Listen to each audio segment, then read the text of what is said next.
j'espère que vous allez bien. On se retrouve avec une nouvelle vidéo et c'est une première vidéo FAQ. En fait ça fait une éternité que je vous dis que je vais faire une vidéo FAQ et à chaque fois j'avais pas le temps de la tourner ou alors j'oubliais ou alors je retrouvais plus les questions, les réponses, etc. Bref, cette fois c'est la bonne. Ça fait bientôt un an en fait. À l'heure où vous allez voir cette vidéo, ça fera pile poil un an que j'ai choisi de quitter mon emploi pour être uniquement sur mon blog et je sais que ça suscite beaucoup de questions, vous m'en posez souvent en privé, vous m'en posez souvent dans les commentaires du blog, dans les commentaires des photos Instagram suite à mes stories, donc voilà, j'avais très envie de vous faire cette vidéo FAQ. Je vous avais publié une petite photo que je vous mets juste ici où vous avez posé toutes les questions que vous aviez à me poser. Je vous avais promis que je répondrais à tout dans l'article que vous avez dû voir juste avant d'arriver sur cette vidéo ou peut-être pas, auquel cas je le remets en barre d'infos. Si vous avez lu mon article, vous avez déjà pas mal de réponses à ces questions-là, mais comme je vous avais promis, je répondrai à chacune des questions. Donc voilà, je les ai toutes là sur mon téléphone. Donc évidemment, je les ai compilées puisqu'il y en a certaines qui m'ont posé deux fois la même question, mais une question quand même relativement proche. Donc je les ai compilées, mais il y en a quand même 57. Donc là, j'espère que vous êtes bien installés, bien assises, parce qu'à mon avis, on en a forcément pour un petit moment. En tout cas, moi, j'ai prévu la bouteille d'eau parce qu'à mon avis, je vais avoir soif à vous papoter autant. Et voilà, j'espère qu'en tout cas ça répondra à toutes vos questions. Et on n'attend pas plus longtemps, sinon ça va être trop long. C'est parti. Alors on va commencer d'abord par les questions sur la journée type et sur la vie de blogueuse. Donc la première c'était en quoi consiste le métier de blogueuse. Alors pour moi le métier de blogueuse c'est avant tout le fait de partager. C'est-à-dire qu'avant d'être un métier c'est une passion. Et pour moi, bloguer, c'est partager, l'un ne va pas sans l'autre en fait. Partager, pour moi, c'est bloguer, bloguer, c'est partager. Il n'y a pas de nuance. Après, le fait que ce soit un métier fait que ça implique d'avoir des revenus, puisqu'il faut bien que je vive. Mais voilà, pour moi c'est partager au quotidien, toute la journée, de plusieurs façons, et avec envie surtout. Voilà, pour moi c'est ça mon métier. Quelle est ta journée type pour nous apprendre comment se passe son métier? Alors là je vais peut-être vous décevoir un peu mais il n'y a pas vraiment de journée type. En fait il y a des jours où comme aujourd'hui, voilà, je vais vous écrire des articles, je vais vous faire des vidéos, je vais vraiment créer ce qu'on appelle du contenu, créer des choses à partager en fonction des besoins que je ressens ou des envies que j'ai et dont vous m'avez fait part. Donc voilà, ça c'est les journées un peu plus créatives. Et je peux avoir aussi des journées un peu plus gestionnaires où je vais gérer mes papiers, où je vais gérer mes factures, où je vais gérer mon emploi du temps, des choses comme ça. Et j'ai aussi des journées où en fait je mixe un peu tout. Des fois je suis en déplacement, souvent je suis chez moi. Voilà, il n'y a pas vraiment de journée type, c'est un peu ce qui me plaît dans ce métier là, c'est que c'est hyper varié et que c'est vraiment, je pourrais presque dire chaque jour différent. N'est-ce pas trop dur de travailler seul chez soi? C'est pas dur, mais au début je trouve que c'est déstabilisant. C'est vrai que j'ai toujours travaillé dans des entreprises plus ou moins grandes, mais en tout cas toujours entourée. Et c'est vrai que les premiers temps, je me suis retrouvée chez moi et en fait j'avais l'impression d'être en vacances au début, parce que j'étais chez moi. Et en fait au bout d'un moment je me suis dit bah non là je vais travailler et en fait ça va être ça mon quotidien. Donc, au début c'était plutôt déstabilisant, mais après non ça me dérange pas. En fait j'aime bien être seule parce que je trouve que j'avance vite, je vais droit au but. Et en fin de compte je suis jamais vraiment seule parce que ce soit quand je pars en voyage, que ce soit quand je pars en déplacement ou quand même je suis ici et que je décide d'aller déjeuner avec une copine ou de voir quelqu'un pour faire des photos ou quoi que ce soit, j'ai pas la sensation vraiment d'être seule à l'échelle d'une semaine. Donc non, ça me dérange pas du tout. Tu as dit une fois aimer la géopolitique, n'as-tu pas l'impression de t'occuper parfois de futilités, fringues, maquillage, bijoux toute la journée? Oui, effectivement j'aime bien la géopolitique, c'est quelque chose qui me passionne, j'aime beaucoup lire, lire les informations internationales, etc. Mais effectivement je me serais jamais vue en faire mon métier puisque du coup c'est quelque chose que j'aime bien, qui m'intéresse beaucoup, mais je voudrais pas pour rien au monde en faire mon métier. Et est-ce que j'ai l'impression de m'occuper de futilité? Ben pas vraiment, parce qu'en fait je trouve que c'est une chance d'avoir un métier où on peut voilà, partager, où on peut faire vivre des expériences sur des sujets qu'on aime. Et je trouve pas qu'en fait la mode, la beauté ou les voyages ce soit des sujets futiles, mais au contraire c'est des sujets qui rendent heureux les gens. Donc pour moi c'est limite les sujets les plus importants en fait. Ensuite, beaucoup de blogueuses organisent des vide dressing de choses souvent reçues gratuitement. T'arrive-t-il de donner à des associations? Effectivement, les blogueuses revendent souvent des produits, que ce soit des produits qu'on ait achetés nous-mêmes comme des vêtements ou quoi que ce soit des produits de beauté. Vous imaginez bien qu'on ne peut pas tout garder chez nous et de toute façon on ne peut pas non plus tout utiliser, en tout cas c'est pas mon cas. Et du coup effectivement soit je donne en priorité à ma maman, je donne aussi à mes amis, je donne aussi un petit peu de temps en temps à ma belle-mère pour les occasions. Et effectivement au bout d'un moment quand il me reste des choses parce que la teinte ne va à personne, parce que le produit ne va à personne ou quoi que ce soit, effectivement je les revends dans les vide dressing parce que je me dis que vous êtes quand même contente d'avoir des produits à bas prix. Et moi ça me permettait en tout cas jusqu'à maintenant en fait de faire des petites cagnottes pour notamment refaire mon blog puisque c'est un des objectifs qui arrivent. Voilà, c'est ce à quoi en fait j'utilisais l'argent. Et ce que j'ai déjà donné à des associations, j'ai souhaité le faire pour des salons de coiffure solidaire. Mais effectivement, les marques que j'avais sollicitées pour le faire m'ont dit ne pas forcément être d'accord pour les transmettre, pour la simple et bonne raison que les produits qui nous sont envoyés sont souvent des testeurs ou des produits qui sont donnés à titre gratuit et elles ne souhaitent pas, en termes d'image notamment, être redistribués. Par contre, en termes de vêtements, pour le coup, oui, ça m'est arrivé. En fait, quand je rentre d'un vide dressing et qu'il me reste des choses, que ce soit des vêtements à moi ou des vêtements de Louise, je fais un tri entre ce que je ramènerai à des vide dressing une prochaine fois, ou alors des pièces qui n'ont pas forcément convaincu, que vraiment personne n'a regardé. Et celles-ci, je me dis, bah voilà, elles pourront forcément servir à quelqu'un, donc déjà c'est hors de question de jeter. Donc je les donne à des associations, donc en général je les mets dans une benne associative. Est-ce que le fait de bosser à ton compte et d'avoir tes propres horaires ne te donne pas souvent envie de repousser le boulot à plus tard ? Comment te dire que toi, tu as vu très juste. Et effectivement, moi je suis une grande spécialiste de la procrastination. C'est vrai que j'ai toujours tendance à repousser et à bien travailler dans l'urgence, mais ça a toujours été comme ça, déjà à l'école, déjà pour mon mémoire, déjà quand je travaillais. Donc voilà, ça fait un peu partie de ma façon de travailler, donc effectivement si, j'ai beaucoup tendance à le faire. Quel métier faisais-tu avant et ne te manque-t-il pas? Avant j'étais chef de produit, j'ai travaillé dans l'agroalimentaire pendant un peu plus de 5-6 ans.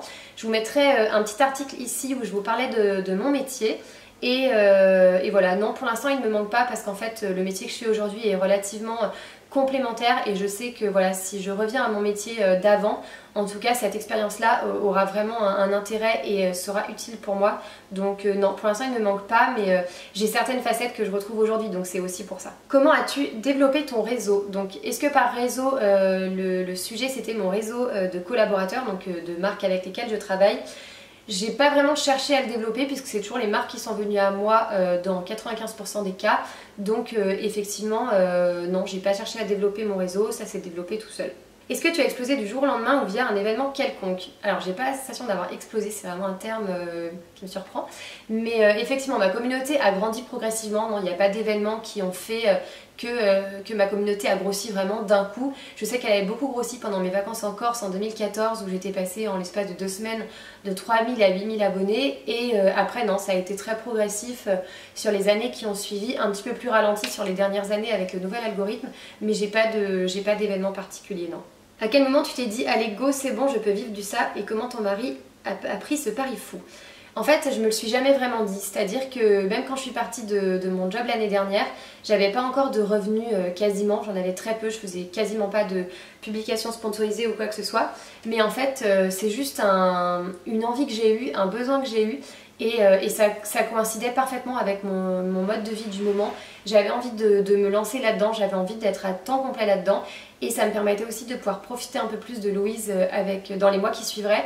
Donc voilà, ça a été un peu le déclic. Et non, Steph, il a été hyper encourageant. Il y a vraiment cru dès le départ. Donc ouais, il était au taquet. Est-ce que le fait d'avoir des collègues te manque? Alors en fait j'ai une collègue qui me manque, c'était ma collègue de bureau. Après c'est vrai que dans mon dernier emploi j'avais pas vraiment de grosses affinités avec mes collègues de travail. C'était le cas par contre dans mon entreprise d'avant. Donc oui effectivement ça peut me manquer pour le quotidienneté, se retrouver le matin, prendre un thé, travailler en groupe etc. Mais en fait j'ai beaucoup plus d'avantages dans ma situation actuelle, donc en fait je suis beaucoup plus épanouie. Comment et pourquoi as-tu décidé de te lancer dans le blog à temps complet? Comment j'ai décidé ça? En fait c'est pendant mon congé maternité, j'ai vraiment pris goût à pouvoir plus écrire, plus poster, partager davantage de choses, avoir le temps de le faire parce qu'en fait c'était vraiment ce qui me manquait quand je travaillais. Et voilà, ça m'a donné envie d'aller plus loin et je me suis dit bah voilà, j'ai Louise qui vient d'arriver dans ma vie, j'ai envie d'en profiter, peut-être que cette expérience me permettra d'avoir une vie plus flexible, un travail plus flexible, donc ça a été vraiment le déclic. Est-ce que parfois tu n'aimerais pas laisser de côté tout ça, iPhone, ordinateur, email, réseau? Franchement non, c'est vraiment mon identité. Avant même le blog, j'étais déjà très technologie, très téléphone, j'ai toujours eu Caramel, les SMS, j'ai tout eu en fait, j'ai eu MSN, vraiment j'ai toujours été très connectée, j'ai toujours eu ce besoin de partager, d'échanger, de discuter tout le temps, ça fait vraiment partie de moi. Et en fait, bah non, même des fois quand je me dis ah les mots d'aujourd'hui c'est détente, tu laisses tout ça de côté, bah non en fait j'ai tellement envie de partager, tellement envie de prendre des photos parce qu'avant tout c'est ce que j'aime faire, j'adore prendre des photos depuis toujours en fait, mon premier appareil j'avais 10 ans et j'adorais j'adorerais prendre des photos. Donc non, j'ai jamais envie de laisser tout ça. Peut-être les emails effectivement. N'est-il pas difficile de conjuguer vie perso et déplacement pro? Bah non, parce que de toute façon dans ma vie professionnelle précédente, donc en tant que chef de produit, de toute façon j'avais des déplacements pro, j'allais souvent à Paris, donc non, pour moi ça change pas grand chose. À partir de combien de followers tu t'es dit que tu pouvais arrêter de bosser? À partir de combien tu as pu te sortir un salaire? Alors déjà j'ai pas la sensation d'avoir arrêté de bosser, puisque j'ai la sensation au contraire d'être constamment en train de travailler maintenant, même si mon travail est un plaisir et que je le considère pas vraiment comme un travail. Pour autant, je suis quand même tout le temps en activité, en action, je suis tout le temps en train de faire des choses pour le blog, donc c'est vrai que j'ai pas cette sensation d'avoir arrêté de faire quelque chose. Pour moi, j'ai une activité à temps complet, ça change absolument pas. Et à partir de combien de followers tu as pu te sortir un salaire? En fait, je pense que ça c'est très irrégulier. Moi, j'ai pu commencer à me sortir un salaire à partir du moment où je suis rentrée dans cette logique de me dire il faut que je gagne de l'argent, puisque maintenant je vais vivre de ça. Mais c'est pas lié à un nombre de followers, c'est lié au cap, au moment où je me suis dit Maud, c'est parti. Quels sont les inconvénients et avantages de cette nouvelle vie? Franchement, les inconvénients, j'en ai pas beaucoup, si ce n'est que autour de moi, on a toujours l'impression que je travaille pas et que je suis à la maison et que du coup, je suis tout le temps disponible pour tout faire, etc. Donc c'est plutôt ça l'inconvénient. Par contre, les avantages, ils sont multiples. Franchement, je profite davantage de Louise, je suis beaucoup plus flexible quand on a envie de partir en week-end, quand on a envie de partir en vacances. Si mon chéri peut poser des jours à l'improviste, tac, je suis disponible. Si je veux le suivre sur un déplacement pro pour telle ou telle raison, je peux le faire. Si Louise est malade quand elle est chez ses mamies ou quand elle est à la crèche, et ben là du coup je peux partir en un clin d'œil, aller chez la pédiatre, il n'y a aucun problème. C'est vraiment une flexibilité mais extrêmement agréable. Et es-tu satisfaite de cette nouvelle vie? Ben franchement, je vois pas comment je pourrais ne pas en être satisfaite. Je pense que vivre de sa passion, c'est le rêve de beaucoup de personnes en France et ailleurs, donc honnêtement ce serait ridicule de dire que je suis pas satisfaite, et en fait si j'étais pas satisfaite, j'aurais juste à aller chercher ailleurs pour faire autre chose, donc oui, 100% satisfaite. Voilà pour cette première catégorie. On va passer à la deuxième, c'est la perception des autres et les relations. Comment ta famille et Steph perçoivent cette vie connectée, notamment Instagram qui est très axé vie perso et souvent en direct? Ils le vivent très bien en fait. Ma mère elle est toujours en train de regarder, elle aime bien. Mon père pareil, je trouve que ouais, voilà, qu'il aime bien, qu'il est toujours content pour ce que je fais, pour mes projets. Et puis Steph, ouais pareil, il est rassuré, il sait que voilà, j'ai une bonne appréciation des choses, et que du coup je fais les choses de manière raisonnée, donc voilà, je suis dans le partage c'est sûr, mais un partage qui est quand même raisonné, je suis pas dans l'extrême partage non plus, donc voilà, tout le monde est rassuré, il n'y a pas de mauvaise appréciation en tout cas. Ton entourage comprend-il en quoi consiste ton nouveau métier? Bah non, concrètement non. En fait, il y a les copines ouais, qui comprennent mon nouveau métier, mais la plupart effectivement ne savent pas vraiment ce que je fais de mes journées, comment je gagne de l'argent, quelles sont mes journées types. En fait, toutes les questions que vous vous posez, clairement, toutes ces questions-là sont des questions que mon entourage peut se poser. Après ça, que les amis les plus proches, ceux que je vois souvent, comprennent, et les autres peut-être un petit peu moins, mais voilà, j'essaie souvent d'expliquer. Après, je suis pas quelqu'un qui en parle beaucoup. Si on m'en parle pas, j'en parlerai pas. As-tu été soutenue et encouragée quand tu t'es lancée? Clairement oui, franchement j'ai vraiment été soutenue, donc j'ai pas eu de problème là-dessus. N'est-ce pas trop difficile de couper le pro du perso, de couper totalement ton professionnel pendant le week-end par exemple? En fait je coupe pas, je coupe jamais parce que j'ai pas envie d'avoir des lundis complètement surchargés. Par contre je fais l'effort de ne pas être sur l'ordinateur, de ne pas être trop sur mon téléphone pendant le week-end, quand Louise est là, surtout quand Louise est là ou quand mon chéri est là. En fait souvent, par exemple quand on est en voiture pour aller quelque part, j'en profite pour faire quelques mails ou quoi que ce soit. Mais voilà, le week-end je fais pas de création de contenu entre guillemets, je fais pas de création d'articles, je tourne pas de vidéos comme maintenant, je fais pas du tout de choses comme ça. Le week-end ça reste le week-end, et justement le fait que je sois avec Stéphane qui travaille, avec Louise qui est une petite fille, c'est vrai que ça m'aide vraiment à rester connectée à ce rythme de semaine un peu réel, et à ne pas tomber dans le surtravail on va dire. N'as-tu pas peur plus tard que Louise te reproche de l'avoir autant mise sur les réseaux sociaux? On pose souvent cette question en fait aux mamans, mais je me dis qu'en fait plus tard les réseaux sociaux ça sera tellement banal, et en fait ça l'est déjà tellement, que pourquoi elle aurait un reproche en fait. Je pense que pour elle ça sera normal, et en fait je pense que ce qui est important c'est pas le fait de mettre en avant ou de pas mettre en avant, c'est de vraiment veiller à ce qu'on met en avant justement. En fait c'est ne pas tomber dans le...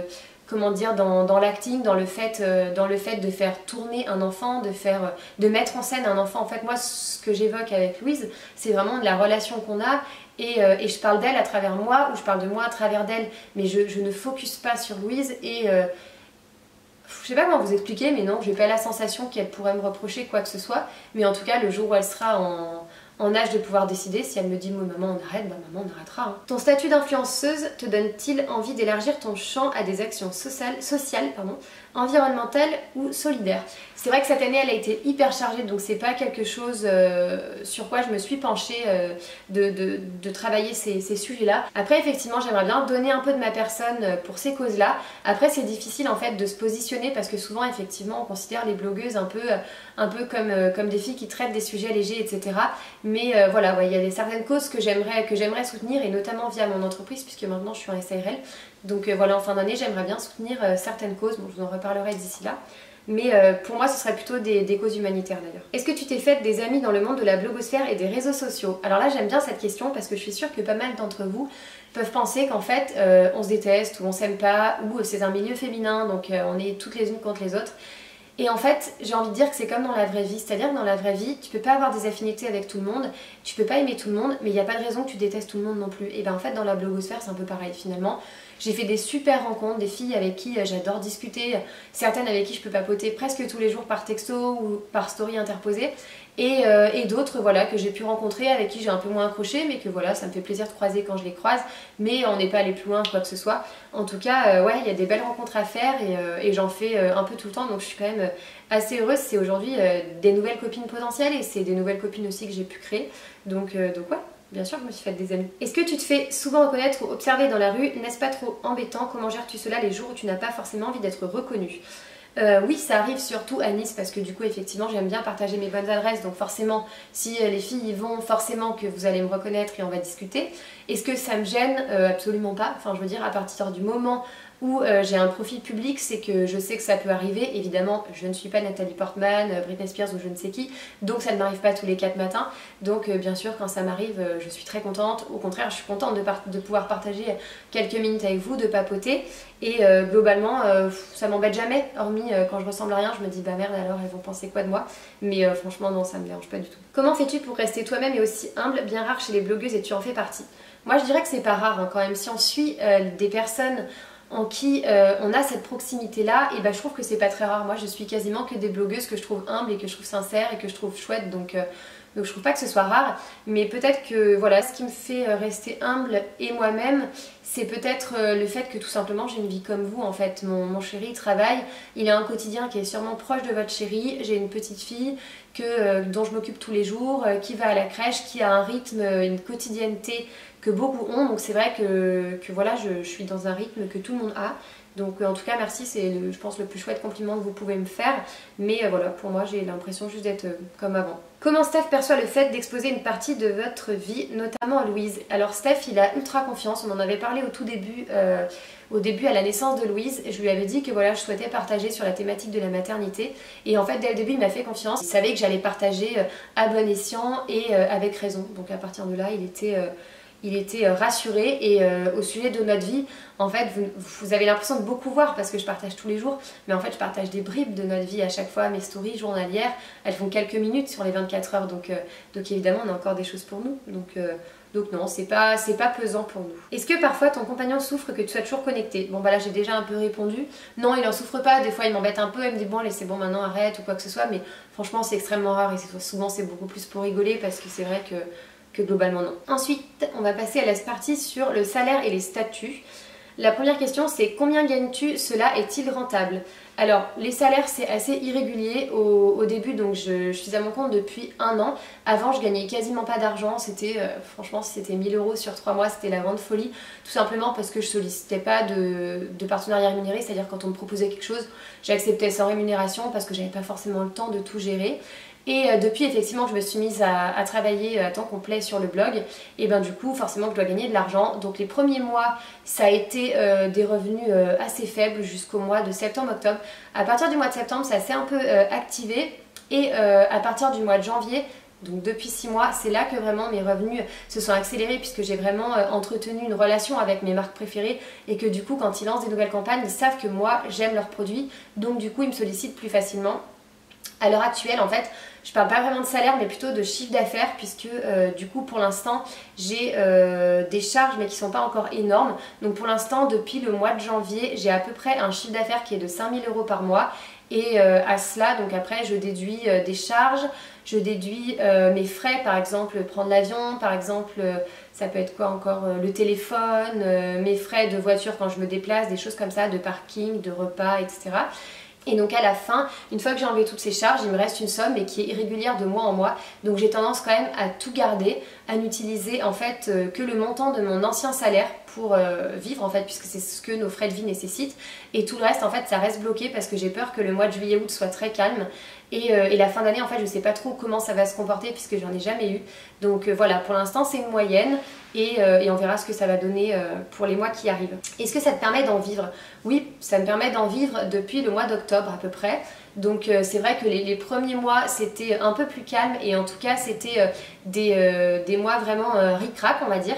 Et c'est vrai que depuis le mois d'octobre ça me permet vraiment d'en vivre donc c'est quand même agréable. Ton niveau de vie a-t-il changé? Es-tu satisfaite? Oui, forcément que mon niveau de vie il a changé avec le blog puisqu'effectivement j'ai des revenus déjà. Et surtout, j'ai quand même, vous le savez, beaucoup de produits qui me sont offerts par des marques pour pouvoir en parler, pour pouvoir partager mon expérience, les tester, etc. Donc c'est autant de choses que j'achetais avant et que je n'achète plus. Donc forcément que mon niveau de vie a évolué de façon positive. Après c'est vrai que je fais toujours attention parce que j'ai toujours peur en fait de quoi sera composée la suite en fait. Je suis jamais 100% sereine et c'est un peu chaque nouveau mois est un nouveau challenge. C'est un peu comme ça que je le perçois. Quand tu pars en vacances perso, tu as des réductions ou même des cadeaux ou dans ces cas-là tu paies vraiment tout. Alors quand je pars en vacances, c'est-à-dire que c'est vraiment vacances avec Stéphane, avec Louise et qu'on est en mode off, qu'on va pas travailler, même si moi je sais que je vais partager parce que j'aime ça, c'est vrai que j'ai tendance à ne pas faire de collaboration parce que du coup j'ai pas envie de devoir quelque chose, j'ai pas envie de me sentir obligée et de me dire bah voilà on va partir là 3 jours à Venise bientôt pour nos 5 ans de mariage, j'ai pas envie de me dire oulala il faut absolument que je fasse quelque chose parce qu'on m'offre quelque chose, c'est fait pour que je le teste, pour que j'en parle, pour que je partage mon expérience et je me dis si j'ai pas le temps, si j'ai pas envie, si on a la flemme ou si on a tout simplement envie de profiter et de partager comme ça rapidement sur les stories et en photo et que j'ai pas forcément le temps de faire un retour complet ou quoi que ce soit, et ben voilà, j'ai pas envie de me sentir obligée.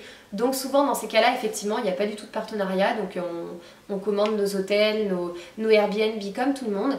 Mais voilà, ça peut arriver que parfois sur des petites activités, je puisse effectivement solliciter des marques parce que j'ai envie de tester des choses pour vous en parler et que c'était pas forcément prévu dans notre budget ou au programme. Je pense notamment quand je suis partie à la Réunion à l'île Maurice où on a évidemment financé tout notre voyage, mais j'avais offert en fait à mon père un tour en ULM et un tour en parapente en cadeau de Noël. Et j'avais très envie de le faire avec lui, mais en termes de budget, c'était difficile de payer à l'époque pour moi les deux.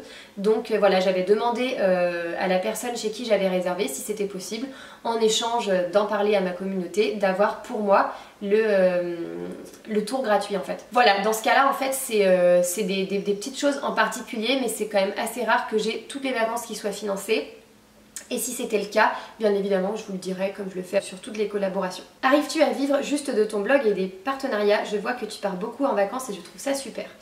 Alors, on ne vit pas, entre guillemets, le couple que sur les revenus du blog, bien sûr, puisque Stéphane a toujours son travail comme avant. Donc c'est vrai qu'on a actuellement les mêmes revenus qu'on avait avant. Donc oui, voilà, on aime voyager, ça fait partie de nos budgets chaque année, c'est-à-dire qu'on met de l'argent de côté comme tout le monde chaque année et en grande partie pour voyager parce que c'est vraiment quelque chose qui nous fait vibrer, ça fait partie de nous, on adore ça. Donc oui, bien sûr qu'on continue de voyager, mais c'est pas uniquement lié aux revenus du blog. Est-ce que tu continues de cotiser pour la retraite? Alors oui, puisque du coup je suis en statut SARL depuis maintenant le mois de janvier. Donc oui, je cotise pour la retraite, pour l'assurance chômage, pour absolument tout comme vous. On parle souvent du poids des charges sociales, les ressens-tu? Alors moi pour l'instant je suis en statut donc SARL mais en travailleur non salarié. C'est-à-dire que tout mon chiffre d'affaires est bloqué sur un compte et pour pouvoir vivre en fait je ne fais que des frais. C'est-à-dire que je fais des frais de vie qui me permettent de combler mon salaire d'avant que je n'ai plus, mais du coup je ne suis pas encore sujette aux charges que je pourrais avoir à partir de l'année prochaine. Quel statut as-tu choisi? Comment vas-tu faire évoluer le ratio charge-salaire? Bon bah là voilà, j'ai répondu déjà. Comment je compte faire évoluer ce ratio? Honnêtement j'en sais rien. Je verrai quand ce sera le moment, quels seront mes revenus à ce moment-là et je me pose pas trop de questions en fait. Comment fais-tu? Tu ne travailles pas et tu achètes des choses de bonne qualité et chères pour toi et pour Louise. Le métier de blogueuse te suffit-il pour t'acheter tout ça? Alors, je le redis, je travaille et oui, bloguer c'est un travail à temps complet en l'occurrence. Et oui, j'achète des choses de bonne qualité et parfois assez cher pour Louise et moi. Mais en fait, comme c'était le cas avant, j'ai souvent aimé m'acheter une belle pièce par saison, une belle pièce par collection. Évidemment, maintenant, j'ai la chance de recevoir aussi des produits, donc que ce soit des vêtements, des cosmétiques. Donc ça me permet de garder mon budget pour m'acheter de belles pièces. Mais effectivement, le métier de blogueuse ne me suffirait pas pour m'acheter tout cela, puisqu'il y a beaucoup de produits qui me sont offerts. Néanmoins, oui, j'achète quand même des produits pour moi et pour Louise qui peuvent être parfois un peu chers parce que ce sont des marques que j'aime bien. La partie suivante, c'est les collaborations avec les marques. On entend de plus en plus de blogueuses se plaindre de la façon dont les marques les traitent. Quelle est ta vision des choses? Alors, clairement, j'ai pas souvent entendu des blogueuses se plaindre.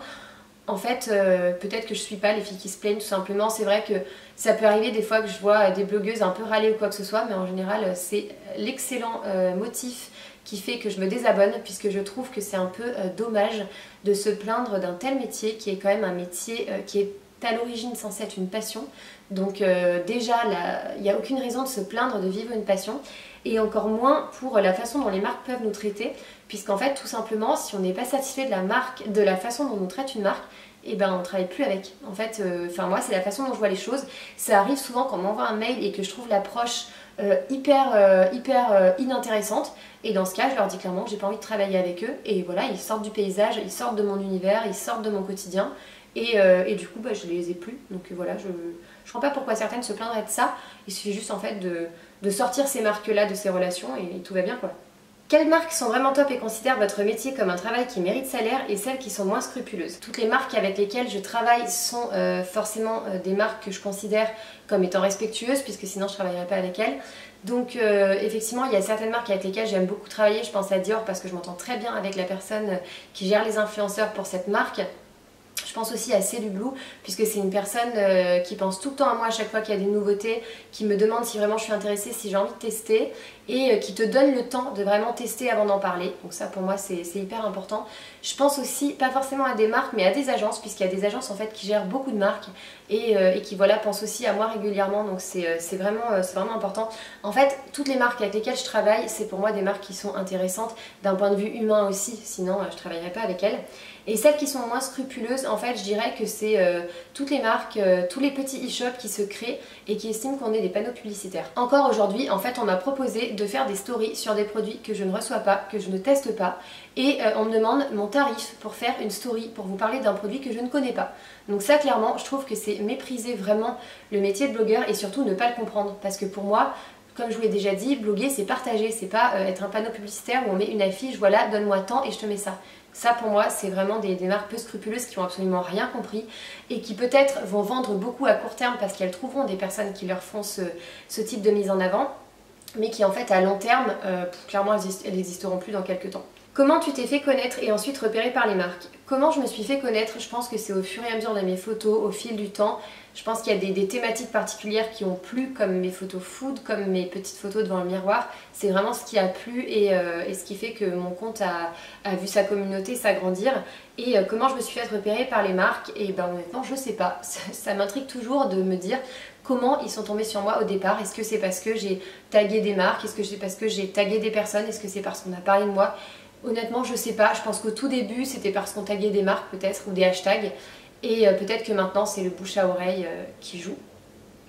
Est-ce que les partenariats sont rémunérés en produits uniquement ou aussi monétairement? Je m'interroge sur le quotidien, les courses, les sorties, etc. Évidemment que je ne suis pas uniquement rémunérée en produits, sinon je ne pourrais pas vivre. Mais par contre, oui, je suis rémunérée monétairement. Je ne saurais pas vous dire la part que ça représente dans l'ensemble de ce que je peux vous partager, mais je pense que c'est inférieur à 10%, c'est sûr. Comment se sont faits les partenariats? Est-ce toi qui as démarché les marques? Comme je vous disais tout à l'heure, non, c'est 95% des cas, ce sont les marques qui m'ont démarché. Et à l'heure actuelle, depuis quelques semaines seulement, je commence moi-même à proposer aux marques, c'est-à-dire que quand je reçois quelque chose qui me plaît vraiment beaucoup, que j'ai testé, etc., je propose quelque chose, une mise en avant diverse, un concours ou quoi que ce soit, ou dans le cadre des voyages, je commence tout juste effectivement à solliciter pour éventuellement contribuer à mon voyage. Mais bon, c'est encore vraiment anecdotique. La vie de blogueuse te plaît-elle au quotidien? Tout semble beau et rose, mais est-ce qu'il y a des aspects négatifs, notamment sur le salaire? Tout semble beau et rose, oui et non. Franchement, c'est pas tout beau tout rose, tout simplement parce qu'on a une vie comme les autres. mais forcément que c'est quand même pas mal reçu chia quoi. Franchement le métier de blogueuse, en tout cas pour moi, je le vois comme un merveilleux métier. Je vis de ma passion, tous les jours j'écris des articles, où je fais des vidéos, où je parle à ma communauté, où je partage des cosmétiques que j'adore, je montre des looks. Enfin, il y a un moment donné, il faut arrêter de dire que c'est un métier difficile. C'est un métier qui a des contraintes, mais comme tous les métiers du monde. C'est un métier qui a beaucoup d'avantages, comme beaucoup de métiers du monde. Mais voilà, c'est un métier avant tout qu'on fait par passion. Donc si vraiment on le fait par passion, bah franchement non, il n'y a pas vraiment d'aspect négatif. Donc oui, ça peut vous sembler beau et rose, mais en tout cas pour moi c'est plus blanc que noir de toute façon. Notamment sur le salaire. Évidemment que pas tous les blogueurs ne peuvent vivre de leur blog, pas tous ne le souhaitent non plus, attention. Et de toute façon, bah voilà, je pense qu'il faut faire les choses progressivement. Moi, mon blog, il a déjà plusieurs années, mon compte Instagram aussi, je prends plaisir à le faire chaque jour. Donc voilà, ça arrive au bout d'un moment et tant mieux pour moi, tant mieux pour toutes les autres pour qui c'est le même contexte. Et non, je trouve pas que ce soit compliqué en fait. Comment as-tu pu avoir des partenariats aussi prestigieux comme Dior? Les as-tu démarchés et tu rémunéré en plus? Alors, puisque tu prends l'exemple de Dior, on va prendre cet exemple-là. En fait, la personne du coup avec qui je m'entends bien, qui travaille de chez Dior, travaillait avant pour le groupe Pierre Fabre et notamment sur la marque Aven, et on avait déjà échangé sur cette marque-là auparavant.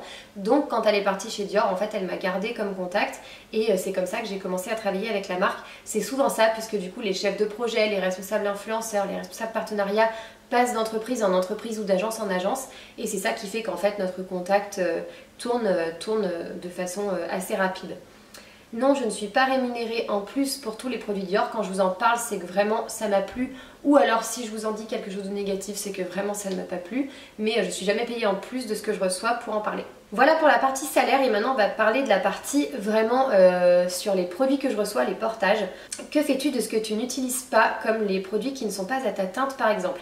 Je l'ai dit juste un petit peu avant, hein, ça fait un moment maintenant. C'est en fait la plupart des produits je les donne, donc que ce soit à ma mère, à mes amis, ou sinon je les revends sur des vide dressing, et auquel cas j'ai fait une cagnotte pour refaire mon blog, puisque c'est un des futurs projets. Vu tout ce que tu reçois et testes, comment réagit ta peau? As-tu parfois des réactions? Alors oui, je reçois énormément de produits, mais non, je teste pas tout, évidemment, sinon ma peau, je pense que je serais un phare. Surtout que moi j'ai une peau sensible qui est sujette aux rougeurs, donc évidemment que je ne teste pas tout. Généralement quand je commence une routine, je la finis. D'ailleurs si vous regardez mes vidéos produits terminés, vous voyez bien que des routines, je vous en montre pas à chaque fois, globalement j'en fais 3 par an. Mais effectivement je teste les produits en fait que je peux tester plus souvent. Clairement ce sont des gommages, ce sont des masques, ce sont des gels douche, des shampoings, ce type de produits là qu'on passe vraiment pas mal dans l'année. Effectivement ceux-là je peux en tester beaucoup. Par contre dans tout ce qui est routine soins, clairement c'est 3 par an, donc effectivement tout dépend de celle que j'ai reçue à ce moment-là, si ça convient vraiment à ma peau ou pas. Tout ce que l'on voit en vêtements et produits de beauté pour toi et Louise te sont-ils offerts? Non, j'achète quand même mes vêtements et des produits de beauté comme j'aime bien, notamment le petit, comment on appelle ça, mon petit contour de l'œil que j'aime trop. Je le montre parce que je viens de faire une autre vidéo avant, donc il est là. Mais effectivement oui, par contre je reçois quand même beaucoup de choses, que ce soit pour moi ou pour Louise en vêtements. Pour Louise, pas énormément parce que j'aime quand même acheter, mais j'en reçois quand même pas mal, donc oui, j'en reçois. Ensuite, la partie suivante, c'est la partie vraiment blog spécifique. Quelle interface as-tu choisi et pourquoi? J'ai choisi WordPress, puisqu'à l'époque, c'est ce que les blogueuses m'ont conseillé quand je leur ai posé la question. Et dans les tutos que je pouvais trouver, c'était souvent WordPress, donc je me suis dit, allez, go pour WordPress. Comment as-tu géré le début du blog? En fait, je sais pas trop ce que ça veut dire cette question. Comment je l'ai géré? Je l'ai géré en écrivant des articles en fait. Quand j'ai créé mon blog, c'est parce que j'arrivais plus à faire passer tout ce que je voulais uniquement via mon compte Instagram, et surtout ce que je partageais c'était pas durable, c'est-à-dire que ça partait dans le feed et vous ne retrouviez pas ce à quoi je répondais ou ce que je partageais. Donc voilà, un blog c'est le bon moyen de pouvoir partager de façon plus durable et faire en sorte que vous retrouviez tout. Et du coup voilà, j'ai commencé à écrire et ça s'est fait comme ça. As-tu mis en place certains outils web pour du référencement? Alors je ne suis pas très calée en la matière. J'ai juste installé le Yoast SEO, qui est un petit outil qu'on met sur WordPress qui permet de savoir si le référencement est bon ou pas. Mais après j'ai jamais fait de référencement payant ou quoi que ce soit. Et la dernière partie, c'est la partie future, donc avec quelques questions. La première c'est: où te vois-tu dans 10 ans? En fait, j'ai pas envie de me voir dans 10 ans, j'ai juste envie de vivre au jour le jour. Je trouve que c'est assez pénible dans nos sociétés qu'on nous demande toujours est-ce qu'on est satisfait de sa vie passée, qu'est-ce qu'on veut faire dans le futur, où on veut être, où on veut aller, etc. C'est bien d'avoir de l'ambition, mais moi je trouve que c'est aussi très bien de vivre au jour le jour. Et c'est un peu ce que je fais en fait avec ce métier, puisque chaque nouveau mois est un nouveau challenge, comme je vous disais. Et où je me vois dans 10 ans, j'ai juste envie de me dire que dans 10 ans je serai tout aussi épanouie et que je serai heureuse avec ma famille et que je ferai un métier qui me passionne, que ce soit le métier de blogueuse ou que ce soit un autre métier, puisque d'ici là il y en aura plein de nouveaux je pense. Penses-tu que le métier de blogueuse puisse durer éternellement? Franchement, je sais pas. J'ai pas plus la réponse que vous. Je pense que les premières blogueuses, je pense à Emily The Brunette, je pense à Margot de You Make Fashion, je pense à Zoé Bassetto, je pense à Betty du blog de Betty, à Kenza. Je pense que toutes ces blogueuses là, quand elles ont créé leur blog en 2007, si on leur avait dit dans 10 ans tu seras toujours sur ton blog, tu pourras en vivre, tu vivras des expériences incroyables grâce à ça, tu pourras écrire des livres, etc. Je pense qu'elles auraient rigolé et elles se seraient dit écoute, si ça arrive c'est chouette, mais est-ce que j'y crois? Je sais pas. Je pense qu'elles se disaient ça en fait. Et là c'est pareil en fait. Est-ce que quand moi j'ai créé mon compte Instagram il y a 5 ans, si on m'avait dit mais Maud, un jour tu vas lancer ton blog, tu vas pouvoir parler tous les jours à une communauté de 70 000 personnes, tu vas t'épanouir là-dedans et en plus ça sera ton travail au quotidien, franchement, mais je l'aurais jamais cru, mais pas une seule seconde. Et quand je vois 5-6 années, comme ça passe extrêmement vite, je me dis dans 10 ans, oui, peut-être que ça existera encore, mais qu'il y aura plein d'autres choses en complément, plein de façons d'apporter de l'inspiration. En fait, pour moi, c'est ça, en fait, le blog, c'est un support d'inspiration. Donc, est-ce que ça va continuer? J'ai tendance à dire que oui, parce que pour moi, l'inspiration, elle est éternelle. On a toujours besoin de s'inspirer. Est-ce que tu as un projet futur pour quand Louise sera à temps complet à la crèche ou à l'école? En fait, Louise est déjà à la crèche à temps complet. Donc voilà, ça ne va pas changer grand chose pour l'école, en fait ce sera pareil. Ce métier te passera peut-être ou s'essoufflera car on voit comme tout évolue vite et l'intérêt des gens qui changent rapidement. Comment comptes-tu évoluer dans ta carrière? Accepterais-tu de repartir dans le schéma parfois étouffant employeur-salarié? Alors oui, effectivement, ce métier pourra s'essouffler, mais moi je pense qu'en fait, c'est pas quelque chose qui va s'essouffler, mais c'est quelque chose qui va muter, qui va vraiment évoluer. C'est-à-dire que avant on avait des blogueuses qui partageaient uniquement sur leur support, puis après est arrivé Facebook, sont arrivés les autres réseaux sociaux, on a vu aussi des vidéos YouTube, on a vu beaucoup de choses, et c'est vrai qu'en fait, pour moi, bloguer c'est avant tout partager. Donc à mon avis, il y aura juste d'autres moyens de partager. C'est juste ça. Donc non, en fait, je pense pas à faire évoluer ma carrière. Enfin, en fait, je pense jamais à l'après. Je pense à maintenant, à ce qui me fait plaisir de faire maintenant. Et j'ai envie d'essayer de le faire le plus longtemps possible. Accepterais-tu de repartir dans le schéma parfois étouffant employeur-salarié? Évidemment que j'accepterais. Enfin, à un moment donné, il faut se rendre à l'évidence. Si un jour ce métier disparaît, faudra bien travailler, faudra bien que je nourrisse ma fille, mes enfants peut-être. Faudra bien qu'on continue à vivre, donc bien sûr. Mais effectivement, je pense que je retournerai pas à un métier exactement comme avant. Parce que vraiment, je pense que je suis plus épanouie dans le fait de créer que dans le fait de contribuer à quelque chose déjà existant. Donc voilà, je sais pas trop où ça me mènera, on verra. Que comptes-tu faire après ton blog? Je sais pas non plus. En fait, pour l'instant, j'imagine pas l'après-blog parce que je suis en plein dedans, je le vis à fond, j'aime vraiment ce que je fais et non, j'imagine pas l'après. J'ai des idées en tête, j'ai des choses, j'ai des nouvelles envies dans la façon de partager, mais pour l'instant, j'imagine pas l'après, non. Comment comptes-tu partager au sujet de Louise quand elle grandira sur les réseaux sociaux? Pour l'instant, je compte partager comme je le fais actuellement, c'est-à-dire une petite photo de temps en temps pour partager un bon plan, pour partager un vêtement que j'aime bien, pour partager aussi des retours d'expérience parce que c'est pour moi ce qui est le plus important. Mais voilà, je pense que pour l'instant, je continuerai de partager comme ça et en tout cas, c'est ce qui vous plaît. Moi, ça me convient parce que c'est pas trop non plus. Donc voilà, c'est comme ça que je pense continuer. Voilà, cette vidéo est terminée. Nous sommes arrivés au terme des 57 questions que vous m'aviez posées. En tout cas, j'espère vraiment que mes réponses vous auront satisfaites. C'est vrai que c'est un sujet que pas grand monde veut aborder, mais pour autant que moi je trouve essentiel dès l'instant où vous vous posez des questions. J'espère vraiment que vous aurez ressenti cette transparence-là parce que je vous ai répondu avec honnêteté, avec franchise et avec sincérité. Pour moi, c'est ce qui est le plus important en fait. Je sais que j'ai acquis votre confiance parce que vous me le dites tous les jours, vous m'envoyez beaucoup de messages. Je vois que vous êtes sensible à tout ce que je partage et donc vraiment pour moi c'est ce qui est le plus important, garder cette confiance là. Donc j'espère en tout cas que vous aurez ressenti ce dont j'avais envie de vous parler aujourd'hui. En tout cas je vous remercie parce que vous avez vraiment toujours des messages d'une bienveillance extrême. Vous êtes toujours agréable, vous avez toujours un petit mot, que ce soit pour moi, pour Steph, pour Louise, vous montrez vraiment de l'intérêt pour ce que je partage et ça vraiment ça n'a pas de prix au quotidien donc vraiment merci beaucoup pour tout ça. En tout cas n'hésitez pas à me laisser un petit commentaire si vous avez encore des petites questions, j'y répondrai avec plaisir et comme ça tout le monde pourra les voir. N'hésitez pas non plus à vous abonner à ma chaîne, ce sera sûrement par ici que vous pourrez cliquer pour vous abonner et voir toutes mes prochaines vidéos. N'hésitez pas non plus à partager cette vidéo parce que je sais que beaucoup se posent des questions sur le métier de blogueuse donc à mon avis ça en aidera pas mal. Et quant à moi, je vous dis à bientôt pour une prochaine vidéo et je vous fais surtout d'énormes bisous. Ciao!